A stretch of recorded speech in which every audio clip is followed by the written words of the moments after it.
from my channel. Tonight, we will dive deep into one of Southeast Asia's most haunting folklores.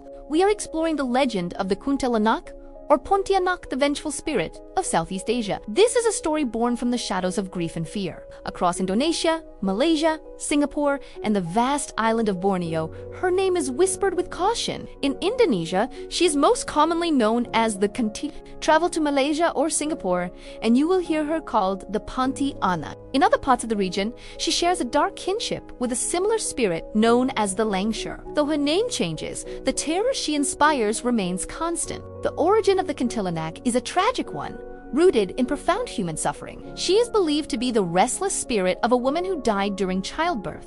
In many versions of the tale, her child was stillborn, compounding her agony. In others, both mother and infant perished in the ordeal. Her story reflects the very real fears surrounding childbirth in traditional societies, where medical aid was scarce and the process was fraught with danger. A woman who died in such a way, it was believed, could not find peace. Her pain was left unfinished, her sorrow unresolved. This immense grief festered, twisting into an inconsolable rage. And from that rage, the Kuntilanak was born. The name itself carries the echo of her sorrow. The word Kuntilanak is often thought to be derived from a combination of words meaning woman and child's cry, a direct link to her tragic end. The name Pontianak is deeply tied to the island of Borneo, specifically the region of West Calawai. In fact, there is a major city in Indonesia named Pontianak, a name born from this very legend. According to local history, the area where the city now stands was once an untamed,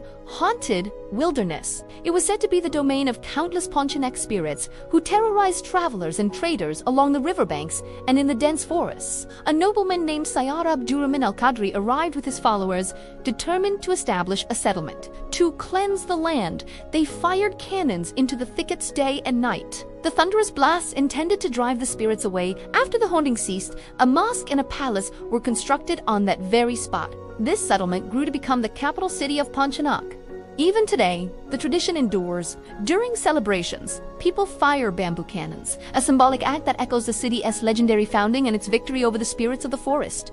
Her physical appearance is a study in terrifying contrasts. She often materializes as a strikingly beautiful woman with unnervingly pale skin. Her long, black hair is her most defining feature, usually hanging down to conceal her face. She is almost always dressed in a simple white gown, a garment that is often described as being stained with blood, but this beautiful form is merely a facade. When she reveals her true nature, her eyes glow with a malevolent red light, her nails transform into razor-sharp talons, and monstrous fangs emerge from her mouth. There are many signs said to herald her presence, warnings carried down through generations. The first and most chilling sign is the sound of a crying infant. This sound seems to drift on the wind, its source impossible to locate. This may be followed by the soft, eerie laughter of a woman. The closer and louder the laughter, the farther away she is believed to be. But if the laughter is faint and distant, it means she is right beside you. Her arrival is also associated with distinct smells.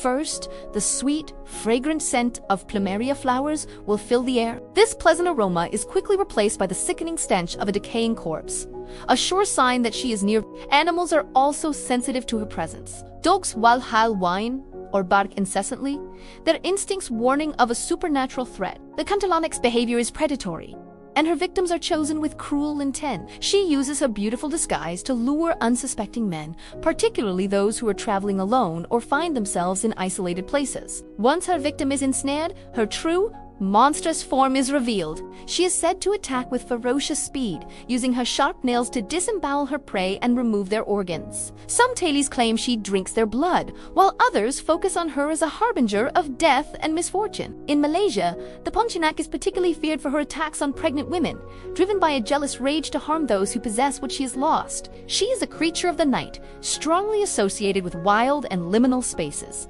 Her favorite daytime hiding spot is said to be within the large leaves of a banana tree. As darkness falls, she emerges to haunt graveyards, dense forests, lonely riverbanks, and abandoned roads. She is most active at night, especially during the full moon, when the veil between the human world and the spirit world is thought to be at its thinnest. Despite her terrifying power, folklore provides methods of defense. The most widely known method involves a simple iron nail It is believed that if a person can get close enough to drive a nail into the hollow at the back of her neck or the top of her head, her supernatural power will be neutralized. She will lose her ghostly abilities and transform into a normal, beautiful woman, often with no memory of her monstrous existence. She can then be married and live a normal life.